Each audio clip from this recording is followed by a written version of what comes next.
दोस्त नमस्ते, प्रणाम, गुड मॉर्निंग। आप लोग कैसे हैं? आशा करते हैं कि ठीक ही होंगे और हम भी भगवान की दया से, दुर्गा माता की दया से हम भी ठीक हैं। तो इधर 7:45 हो रहा है और आज तो थोड़ा लेट हो गया क्योंकि संडे था, तो थोड़ा लेट 6:30 बजे नींद खुला। और फिर थोड़ा कपड़े उपड़े धोना था, सब कुछ करके पोछा ओछा करके सारा चीज़ करके मैंने देखिए मंदिर भी साफ़ कर लिया, भगवान जी का सब कुछ कर लिया। और इधर देखिए मेरा दीप जल ही रहा है और इधर करके और मैं आ गई रेडी होके पूजा करने के लिए। तो आप लोग बोलेंगे कि डेली का डेली आपका यही लुक रहता है, तो हाँ, डेली का डेली मेरा यही कपड़ा रहेगा। 9 दिन तक मैं यही कपड़ा पहन के भगवान का पूजा करती हूँ। सारा कुछ वही रहेगा क्योंकि मैं चेंज नहीं करती। पूजा करके और खोल के रख देती हूँ, जूठा नहीं करती हूँ। तो डेली मैं यही पहन के पूजा करती हूँ। तो आप बनी रहो और देखो, इधर मैं फिर भगवान का पूजा करती हूँ और आप लोग से दिखाती हूँ। और इधर देख लीजिए, मैं फूलों से पूरा माते को सजा दी हूँ पूरा। और इधर प्रसाद का सारा कुछ निकाल ली हूँ, इधर दिया वो सब तैयार कर लिया हूँ। लोग देख लीजिए किस तरह से हम सजाएं फूलों से। तो और प्रसादी और अगरबत्ती लगा लेती हूँ, दिखाती है।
लेट हो गया,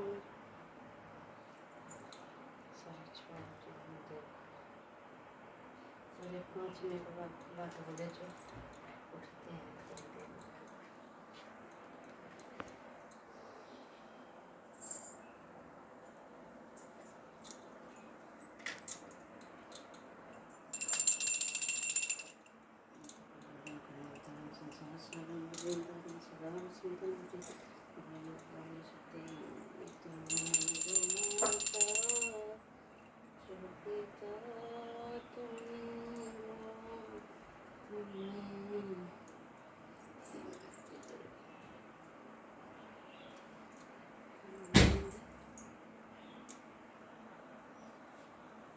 इसमें एक बार इसको मना किया कि पूजा के वक्त हल्ला नहीं करो, फिर भी नहीं सुनती।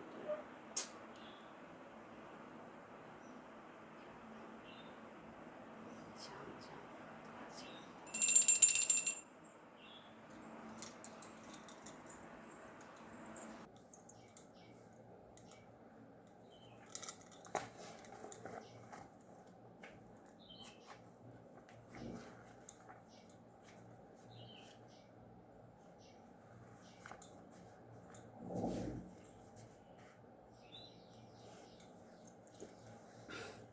ओम चंडिकाय देवी को नमस्कार है। मार्केंडू जी ने कहा मार्केंडू जी ने कहा, पितामह जो संसार में गोपनीय तथा पसम मनुष्यों की सब प्रकार से रक्षा करने वाला है। अब तक जी आपने दूसरे किसी के सामने प्रकट नहीं किया। कोई ऐसे साधन बतलाए? ब्रह्मा जी बोले, ब्राह्मण ऐसा साधन तो एक देवी का कवच ही है, जो गोपनीय से भी परम गोपनीय पवित्र तथा संपूर्ण प्राणियों का अपकार करने वाला है। महामुनियों से श्रवण करो।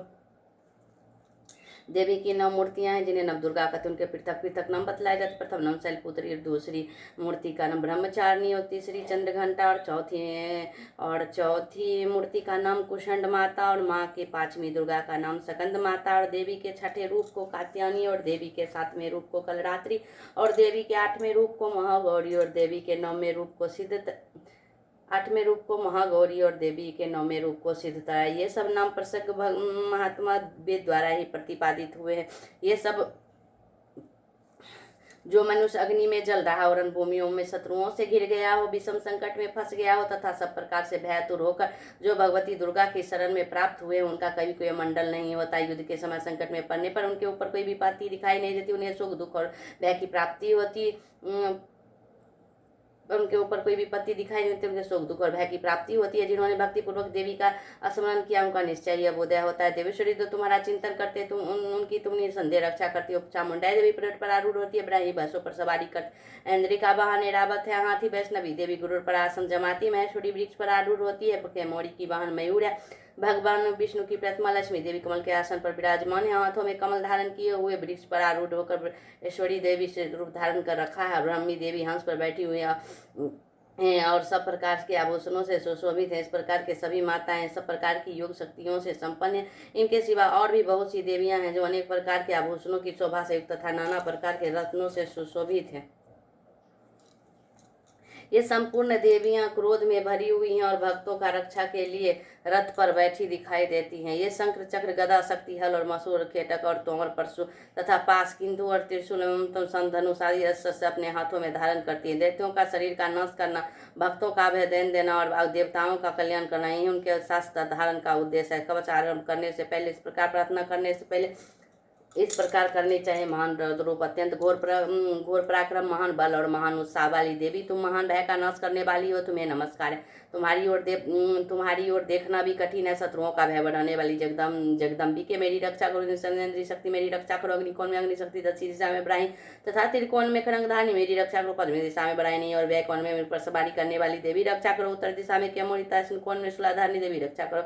ब्राह्मणी अब तुम ऊपर की ओर से मेरी रक्षा करो। वैष्णवी देवी नीचे की ओर से रक्षा करो। इसी प्रकार साव को अपना वाहन बनाने वाली चामुंडा देवी 10 दिशाओं में मेरी रक्षा करो। जय आगे से और विजया पीछे की ओर से मेरी रक्षा करो। बाम भाग में अजिता था, दक्षिणी भाग में अपराजिता रक्षा करो। उदनी शिखा की रक्षा करो। उमा मेरे मस्तक पर विराजमान होकर रक्षा करे। लाल में मलाधारी रक्षा करे और ईश्वरी देवी मेरे भावों की संरक्षण करे। भावों के मध्य भाग में भाग नेत्रों में यम घंटा देवी रक्षा करे। दोनों नेत्रों के मध्य भाग में शांडिनी और कानों में द्वारवासिनी रक्षा करे। कालिका देवी कपालों की भगवती शंकरी कानों के मूल भाग की रक्षा करे। नासिका में सुगंधा, ऊपर केवट में चर्चिका देवी रक्षा करे। नीचे केवट में अमृता कलाता, जिन्हा में सरस्वती देवी रक्षा करे। केमोरी दांतों की ओर से चंडिका कंठ प्रदेश की रक्षा करे। चित्र घंटा गले की घंटी और महामाया तालू में रखकर रक्षा करे। कामाक्षी कोटि की ओर सरमंडा मेरी बानी की रक्षा करे। भद्रकाली गिरवा और धनुधर पर मेरुदंड में रखकर रक्षा करे। कंठ के ब्राह्मी भाग में नल गिरवा और कंठ के नली में नल कोबरी रक्षा करे। दोनों कंधों में खनंगनी और मेरी दोनों भुजाओं में वज्रधानी रक्षा करे।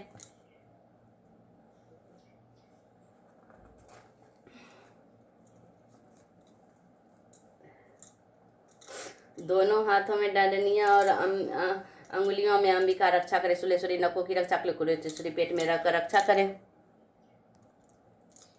फिर देह का अंत होने पर वह पुरुष भगवती महामाया के प्रसाद से निरंतर को प्राप्त होता है, जो देवताओं के लिए भी दुर्लभ है। वह सुंदर दो रूप धारण करता है और कल्याण में शिव के साथ आनंद का भागी होता है। अगला श्रोतम। ओम चंडिकाय देवी को नमस्कार है। मार्केंडु जी कहते जयंती स्तुति करवे सर्वते जयंती सबसे उत्कृष्ट एवं विजयशालिनी मंडला जन्मारी नादी रूपा समर्पण भागता लाती ग्राती नास्ती ना मंडला मोज प्रदा, जो अपने भक्तों के जन्म मरण आदि संसार बंधन को दूर करती है। मोजदायनी मंडला देवी का नाम मंडला है। काली काले ते भक्ष काले ते प्रला काले सर्वायती काले, जो प्रलय काल में संपूर्ण दृष्टि को अपना ग्रास बना लेती है। वो भरदकाली है, वो भरदकाली हो भरद मंडल स्वीकार, वो काले थे स्वीकार तो भक्तों तामुई थी। भरदकाली सुप्रदा, जो अपने भक्तों को देने के लिए सुप्रदा की बात मंडल स्वीकार करती है। भरदकाली वो कपालनी, हाथों में कपाल था, गले में मुंडमाला धारण करने वाली दुर्गा दुखेन अष्टायोग कर्मापासने रूपेन कलासेन गामते प्राप्ते सा दुर्गा, जो अष्टायोग एवं कर्म उपासना सुसंध्या साधन से प्राप्त होती है। जगदम्बिके दुर्गा कहलाती है। क्षमा छामते सहते भक्ता नाम नासो स्वम नापराधम जनिति नासिति स्वभावी शोभा देती थी। क्षमा संपूर्ण जगत की जननी होने के कारण, अत्यंत करुणामय स्वभाव होने के कारण जो भक्तों अथवा दूसरे के भी सारे अपराध क्षमा करते उनका नाम क्षमा है। शिवा सबका शिव अर्थात कल्याण करने वाला, जगदम्बा को शिवा के त्राई संपूर्ण प्रसन्न को धारण करने के कारण भगवती नाम त्राई स्वधा रूप से ये यज्ञ भाग ग्रहण करके देवताओं का पोषण करने वाली और स्वधा रूप से श्रद्धा को तर्पण को स्वीकार करके पितरों का पोषण करने वाली नमस्कार है। मधु और केटव को मारने वाली तथा ब्रह्मा जी को वरदान देने वाली देवी तुम्हें नमस्कार है। तुम मुझ पर आत्मस्वरूप का ज्ञान दो, दया दो, मुझे दो, मोह दो, यश मोह तथा ज्ञान प्राप्ति और काम क्रोध आदि शत्रुओं का नाश करो। महिषासुर का नाश करने वाली तथा भक्तों को सुख देने वाली देवी तुम्हें नमस्कार है। तुम रूप दो, जय दो, यश दो, कम क्रोध आदि शत्रुओं का नाश करो। रक्त बीज का वध और चंड मुंड का विनाश करने वाली देवी रूप दो, जय दो, यश दो, कम क्रोध आदि शत्रुओं का नाश करो। तुम शुंभ और निशुंभ को ध्रुमलोचन का मर्दन। छठा अध्याय। ध्यान में सर्वजनेश्वर भैरव के अंड के निवास करने वाली परमोत्कृष्ट पदामती देवी का चिंतन करती हूँ। वो नगराज के आसन पर बैठी है। नागों के फानों से सुशोभित होने वाली मणियों के विशाल माला से उनकी दहलाता उदासित हो रही है। सूर्य के समान उनका तेज है। तीनों नेत्र उनकी शोभा बढ़ा रहे हैं। वो हाथों में माला, कुंभ, कपाल और कमल लिए हुए हैं तथा उनके मस्तक में अंचन का मुकुट शोभित है। ऋषि कहते हैं, देवी का यह कथन सुनकर दूत को बड़ा अमर्ष हुआ और उसने दैत्यराज के पास जाकर सब समाचार विस्तार पूर्वक का सुनाया। दूत के उस वचन को सुनकर दैत्यराज कुपित हो उठे और दैत्य सेनापति ध्रुमलोचन से बोला, ध्रुमलोचन, तुम शीघ्र ही अपनी सेना साथ लेकर आओ और उस दुष्टा के केस पकड़ कर घसीटते उसे बलपूर्वक यहाँ ले आओ। उसकी रक्षा करने के लिए यदि कोई दूसरा खड़ा हो तो वह देवताओं यश अथवा गंधर्व ही हो क्यों न हो, उसे अवश्य मार डालना। ऋषि कहते, शुंभ ने इस प्रकार आज्ञा देने पर ध्रुमलोचन दैत्य 60,000 असुरों की सेना को साथ लेकर वहां से तुरंत चल दिया। वहां पहुंचकर उसने हिमालय पर रहने वाली देवी को देखा और ललकार कर कहा, अरे तू शुंभ निशुंभ के पास चली, यदि इस समय प्रसन्नतापूर्वक मेरे स्वामी के समीप नहीं चलेगी तो मैं तुम्हें बलपूर्वक झोटा पकड़कर घसीटते हुए तुझे ले चलूंगा।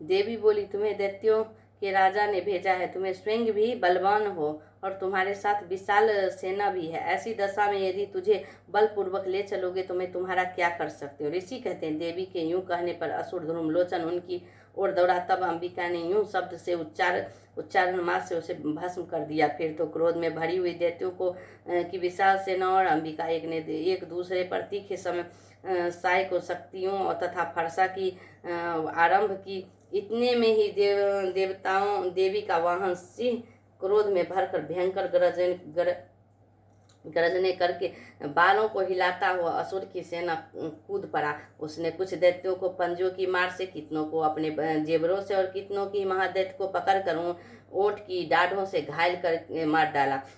उस सिंह ने अपने नखों से कितने के पेट फाड़ डाले और थप्पड़ मारकर कितनों के सिर धड़ से अलग कर दिए। कितनों की भुजाएं और मस्तक काट डाली। अपने गर्दन के बाल हिलाते हुए उसने दूसरे दैत्यों के पेट फाड़कर उनका रक्त चूस लिया। अत्यंत क्रोध में भरे हुए देवी ने के वाहन उस महाबली सिंह से क्षण भर में ही असुरों की सारी सेना का संहार कर डाला।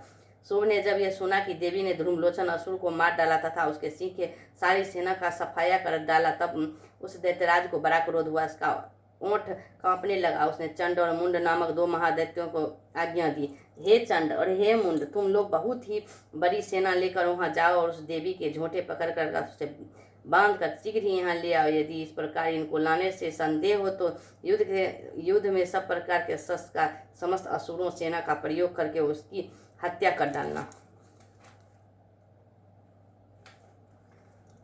इस दृष्टया की हत्या होने तथा सिंह के भी सब मारे जाने पर उस अंबिका को बांध कर साथ ले शीघ्र लौट आना। इस प्रकार से माला के निपुणों को स्वामी महत्व की कथा के अंतर्गत देवी महात्म्य में ध्रुमलोचन बद्ध नामक 6वां अध्याय पूरा हुआ। सातवां अध्याय। मैं माता जी देवी का ध्यान करती हूँ। वो रत्नमय सिंहासन पर बैठकर पढ़ते हुए तोते का मधुर शब्द सुना रही हैं। उनके शरीर का वर्ण श्याम है। वो अपना एक पैर कमल पर रखे हुए हैं और मस्तक पर चंदन धारण करती हैं अथवा कल्हार पुरुषों की माला धारण किए हैं। बीना बजाती हैं। उनके अंड में कसी हुई चोली शोभा पा रही। वो लाल रंग की साड़ी पहने, हाथ में शंखमय पात्र लिए हुए हैं। उनके वदन पर मधु और का हल्का हल्का प्रहार जान पड़ता है और ललाट में बिंदी शोभा दे रही है। ऋषि कहते हैं, तदंतर शुंभ की आज्ञा पाकर वो चंड और मुंड आदि दैत्य चतुर्जनी सेना के साथ अस्त्र के सुसज्जित हो चल दिए। फिर गिरिराज हिमालय के स्वर्ग में ऊंचे शिखर पर पहुंचकर उन्होंने सिंह पर बैठी देवी को देखा। वो मंद मंद मुस्कुरा रही थी। उन्हें देखकर दैत्य लोग तरपता से पकड़ने का उद्योग करने लगे। किसी ने धनुष तान लिया, किसी ने तलवार संभाली और कुछ लोगों ने देवी के पास आकर खड़े हो गए। तब अंबिका ने उसे शत्रुओं के प्रति बड़ा क्रोध किया। उसमें क्रोध के कारण उनका मुख काला पड़ गया, लालाट में भौवें टेढ़ी हो गई और भौवों से तुरंत विकराल मुखी काली प्रकट हुई। जो तलवार और पास लिए हुए थी वो विचित्र खडवार धारण किए और हुए तीचे के चर्म की साड़ी पहने नर मुंडों की माला से विभूषित थी। उनके शरीर का मांस सूख गया था, केवल हड्डियों का ढांचा था जिसमें वो अत्यंत भयंकर जान पड़ी थी। उनका मुख बहुत विशाल था, जीभ लपलपाने के कारण वो और भी डरावनी प्रतीत होती थी। उनकी आंखें भीतर की धसी हुई थी और कुछ लाल थी। वो अपने भयंकर गर्जना से संपूर्ण दिशाओं में गुंजा रही थी। बड़े बड़े दैत्यों का वध करती हुई वो कालिका देवी बड़े वेग से दैत्यों के उस सेना पर टूट पड़ी और उन सबको भक्षण करने लगी। हे फश्वर्षकों, अंकधारी महावतो, योद्धाओं और घंटा सहित कितनों ही हाथियों को एक ही हाथ में पकड़कर मुंह में डाल लेती थी। इसी प्रकार घोड़े, रथ और सारथी के साथ रथी सैनिक को मुंह से डालकर वो उन्हें बड़े भयानक रूप से चबा डालती थी। किसी के बाल पकड़ कर लेती थी, किसी का गला दबा देती थी, किसी के पैरों से कुचल डालती और किसी के छाती के धक्के से गिरा कर मार डालती थी। वो असुरों के छोड़े हुए बड़े बड़े अस्त्र मुंह से पकड़ लेती थी और रेस में भरकर उनके दांतों में पीस डालती थी। काली ने बलवान एवं दुरात्मा दैत्यों की सारी सेना रौंद डाली, खा डाली और कितनों को मार भगाया।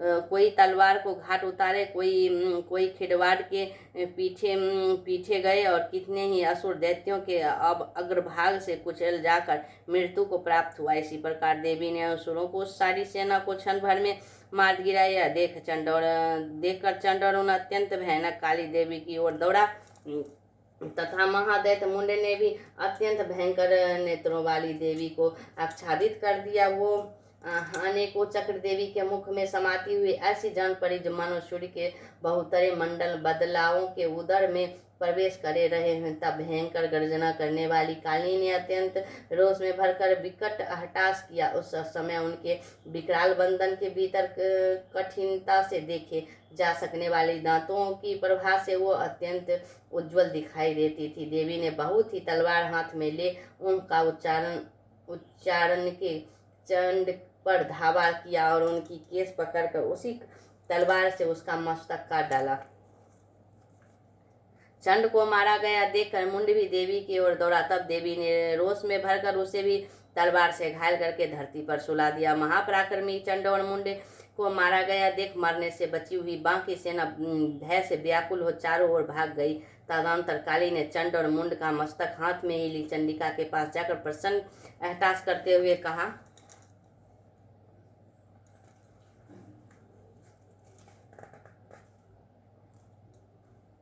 देवी, मैंने चंड और मुंड नामक इन दोनों महापशुओं को तुम्हें भेंट कर दिया है। अब युद्ध यज्ञ में तुम शुंभ और निशुंभ को स्वयं ही वध करना। ऋषि कहते हैं, वहां लाए हुए उन चंड और मुंड नामक महादैत्यों को देखकर कल्याणमयी चंडी ने काली से मधुर वाणी में कहा, देवी, तुम चंड और मुंड को लेकर मेरे पास आई हो, इसीलिए संसार में तुम्हारी ख्याति होगी। इस प्रकार श्रीमाला केंदु स्वामी मनेतर की कथा के अंतर्गत चंड मुंड वध नामक 7वां अध्याय पूरा हुआ।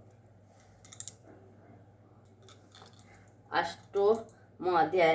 मैं अनिमा आदि सिद्ध माही किरणों के अवरित भवानी का ध्यान करती हूँ। उन्हें शरीर का रंग लाल है, नेत्रों में करुणा लहरा रही है तथा हाथों में पाश, अंक और धनुष शोभा पाते हैं। ऋषि कहते हैं, चंड और मुंड नामक दैत्यों के मारे जाने तथा बहुत सी सेनाओं का संहार हो जाने पर दैत्यों के राजा प्राप्ति शुंभ के नाम से बड़ा क्रोध हुआ और उसने दैत्यों की संपूर्ण सेनाओं को युद्ध के लिए कूच करने की आज्ञा दी। वह बोले, आज उदय युद्ध नाम से 86 दैत्य सेनापति अपनी सेनाओं के साथ युद्ध के लिए प्रस्थान करे। कंबू के नाम वाले दैत्य 84 सेना नायक अपनी वाहनी से घिरे हुए यात्रा करे। 50 कोटि वीर कुल के और 100 धर्म कुल के असुर सेनापति मेरी आज्ञा से सेना सहित कूच करें। कालक, हर्द, मर्ग और कालिक असुर भी युद्ध के लिए तैयार हो मेरे आज्ञा से तुरंत प्रस्थान करे। भयानक शासन करने वाले असुर राज शुंभ इस प्रकार आज्ञा दे। शस्त्रों बड़ी बड़ी सेनाओं को साथ युद्ध के लिए प्रस्थित हुई। उनकी अत्यंत भयंकर सेना आती देख चंडिका ने अपनी धनुष की टंकार से पृथ्वी पर आकाश के बीच का भाग गुंजाया दिया।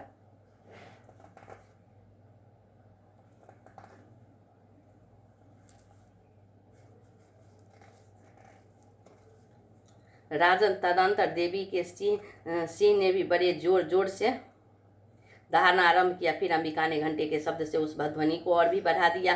धनुष की टंकार से सिंह को दहाड़ और घंटे की ध्वनि से संपूर्ण दिशाएं गुंजा उठी। इस भयंकर शब्द से काली ने अपने विकराल मुख को और भी बढ़ा लिया। इस प्रकार से विजयनी युमी उस तमुल नाद को सुनकर दैत्यों को सेनाओं के चारों ओर से आकार चंडिका देवी से तथा काली देवी क्रोध पूर्वक घेर लिया। राजन, इसी बीच में असुरों ने विशाल विनाश तथा देवताओं के अभ्युदय के लिए ब्रह्मा, शिव, कार्तिकेय, विष्णु तथा इंद्र आदि देवों को शक्तियों को अत्यंत पराक्रम और बल से संपन्न थी। उनके शरीर से निकलकर उन्हीं के रूप में चंडिका देवी ने पास गई। जिस देवताओं का जैसा रूप वैसा वेशभूषा और जैसा वाहन वैसे ही ठीक ही साधनों के संपन्न ही उनकी शक्ति असुरों ने युद्ध करने के लिए आई। सबसे पहले हंस युक्त विमान पर बैठी हुई अक्षसूत्र और कामुंडला से सुशोभित ब्रह्मा जी की शक्ति उपस्थिति हुई, जिससे ब्राह्मणी कहते हैं। महादेवी जी की शक्ति वृषभ पर आरूढ़ हो हाथों में शेष त्रिशूल धारण किए हुए महानाग का कंठ पहने मस्तक पर चंद्र रेखा से सुशोभित वहां पर पहुंची। कार्तिकी जी की शक्ति रूपा जगदम्बिकी उसी का रूप धारण किए शेष मयूर का आरूढ़ हो हाथ में शक्ति लिए दैत्यों के युद्ध करने के लिए आई। इसी प्रकार भगवान विष्णु की शक्ति गरुड़ पर विराजमान होकर शंकर, चक्र, गदा, शंकर, धनुष तथा खड्ग हाथ में लिए आई। अनुपम वाराह का रूप धारण करने वाली श्री हरि की जो शक्ति है, जो वह वारह शरीर का धारण करके वहां उपस्थित हुई है। नरसिंह शक्ति भी नरसिंह के समान शरीर धारण करके वहां आई। उनकी गर्दन के बालों को झटके से आकाश के तारे बिखर पड़ते थे। इसी प्रकार इंद्र की शक्ति वज्र हाथ में लिए गजराज एरावत पर बैठकर आई। उसके भी अस्त्र नेत्र हैं। इस इंद्र का जैसा रूप ऐसा ही भी उसका भी था। तदनंतर उन देवी शक्तियों से घिरे हुए महादेवी जी ने चंडिका से कहा, मेरी प्रसन्नता के लिए तुम शीघ्र ही उन असुरों का संहार करो। तब देवी ने शरीर को अत्यंत भयानक और परम उग्र चंडिका शक्ति प्रकट हुई, जो सैकड़ों गिदरियों की भांति आवाज करने वाली थे। उस अपराजिता देवी से धूमिल जटा वाले महादेवी जी ने कहा, भगवान आप शुंभ और निशुंभ के पास दूत बन जाओ। मैं उन अत्यंत गर्वीले दानव शुंभ और निशुंभ दोनों से कहिए, साथ ही उनके अतिरिक्त भी जो दानव युद्ध के लिए यहाँ उपस्थित हो उनको भी यह संदेश दीजिए। दैत्य, यदि तुम जीवित रहना चाहते हो तो पाताल को लौट जाओ। इंद्र की त्रिलोक का राज मिल जाए और देवता का यह भाग का उपभोग करे। यदि बल के घमंड में आकर तुम युद्ध की अभिलाषा रखते हो तो जाओ। मेरी शिवाएं योगिनियाँ तुम्हारे बच्चे कच्चे मांस से तृप्त हो चुकी हैं। उस देवी ने भगवान शिव को दूत के कार्य में नियुक्त किया था, इसीलिए वह शिवदूती के नाम से संसार में विख्यात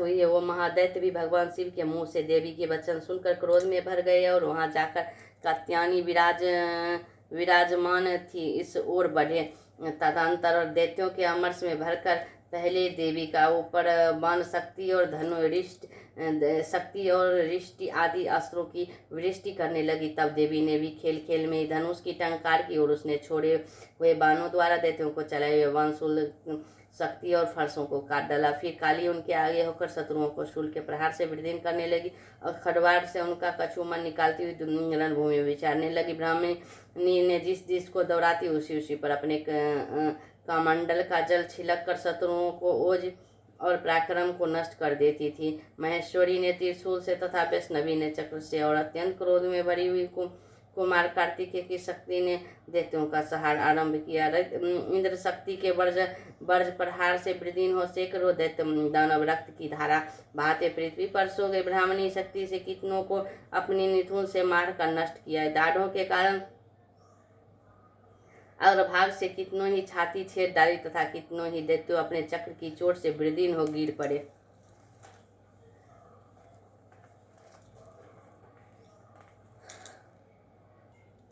बहुत सा रक्त गिरा, किंतु जो ही वह गिरा तो ही चामुंडा ने उसे अपने मुख में ले लिया। रक्त गिरने से काली ने मुख में जो महादैत्य उत्पन्न हुए उन्हें भी वह चट कर गई और उनके रक्त बीज का रक्त भी पी लिया। तदंतर देवी ने रक्त बीज को, जिसका रक्त चामुंडा ने भी पी लिया था, वह वर्जमान खड़ंग तथा दृष्टि आदि से मारा डाला। राजन, इस प्रकार शस्त्रों के समुदाय को आहत एवं रक्तहीन हुआ महादैत्यो रक्त बीज पृथ्वी पर गिर पड़ा।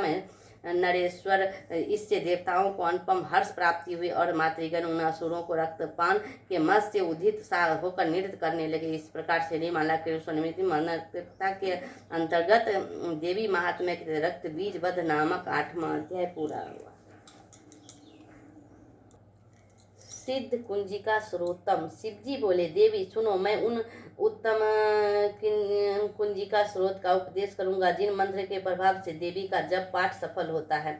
कवच, अर्गला, कील, रहस्य, सूक्त, ध्यान, न्यास, यहाँ तक कि अर्चन भी आवश्यक नहीं है। केवल कुंजिका का पाठ करने से दुर्गा पाठ का फल प्राप्त होता है। यह कुंजिका अत्यंत गुप्त और देवताओं के लिए भी दुर्लभ है।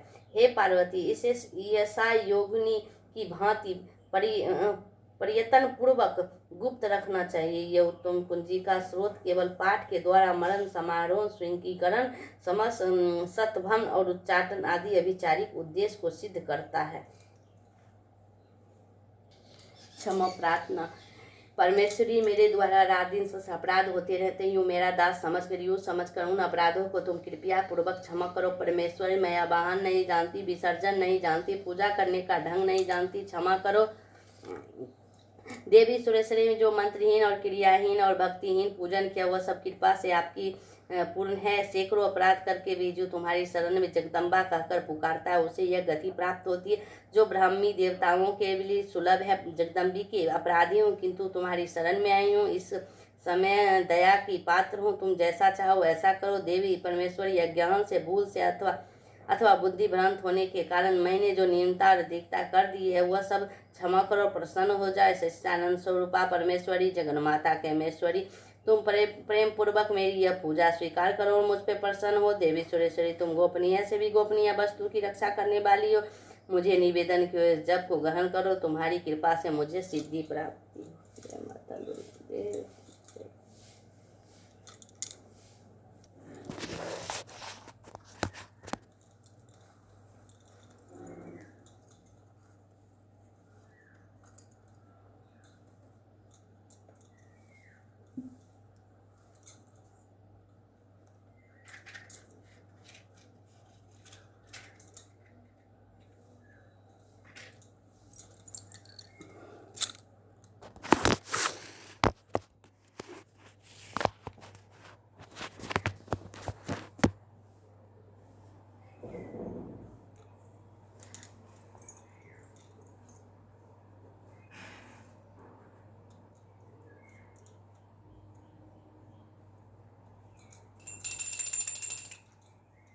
कपूरगरम कर्णाम तारम संसार सारम भुजंधारम सदा वसंतन विद्यारविंदम भवम भवानी शक्ति नमनि तुमेव माता च पिता तुमेव विद्या सर्वम तुमेव सर्वम मम देव।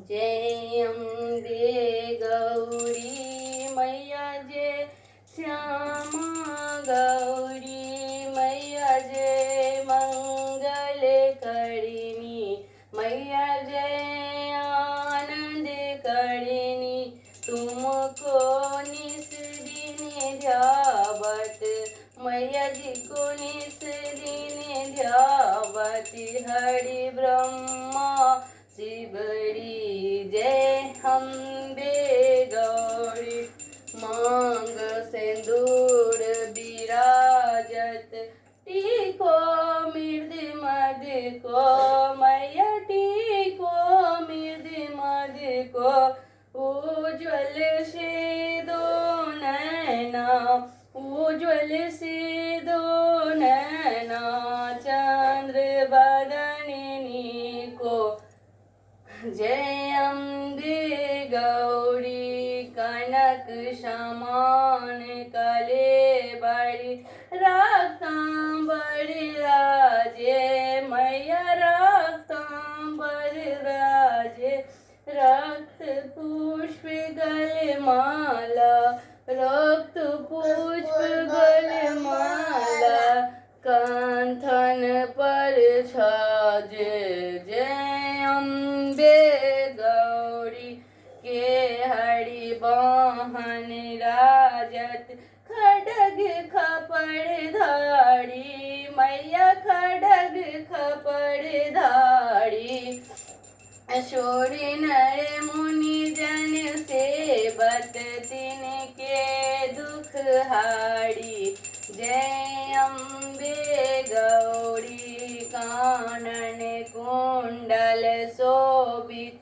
नासाग्र मोती, मैया नासाग्र मोती, कोटि के चंद्र दिवाकर, छमराजत ज्योति, जय अम्बे गौरी, शुंभ निशुंभ विदारे, महिषासुर घाती, मैया महिषासुर घाती, ध्रुम बिलोचन नैना, ध्रुम बिलोचन नैना, निस दिन मदमाती, जय अम्बे गौरी,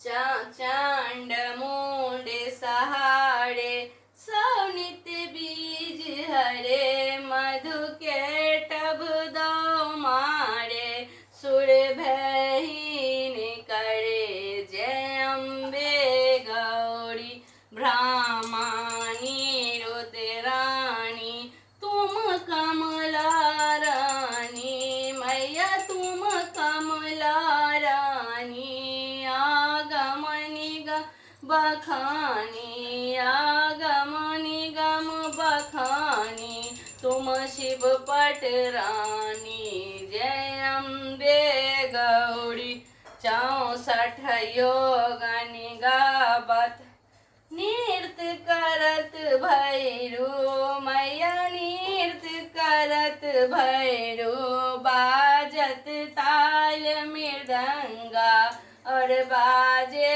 डमरू, जय अम्बे गौरी, तुम ही जग की माता, तुम ही हो भरता, मैया तुम ही हो भरता, भक्तन के दुख हरता, सुख संपत्ति करता, जय अम्बे गौरी, मैया जय श्यामा गौरी।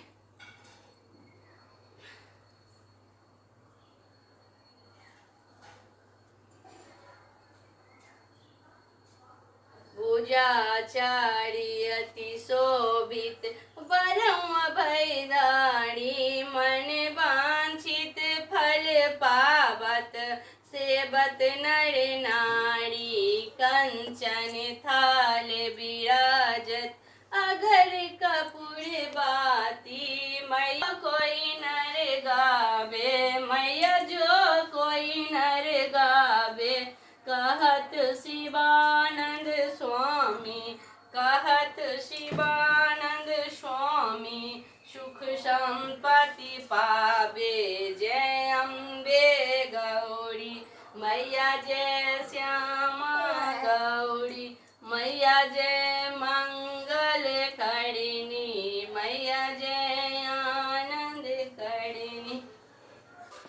तो इसी के साथ मेरा पूजा हो गया संपन्न। तो इस ब्लॉग के रहने देते, यहीं तक। मेरी पूजा पसंद आई होगी तो वीडियो लाइक कमेंट शेयर कीजिए।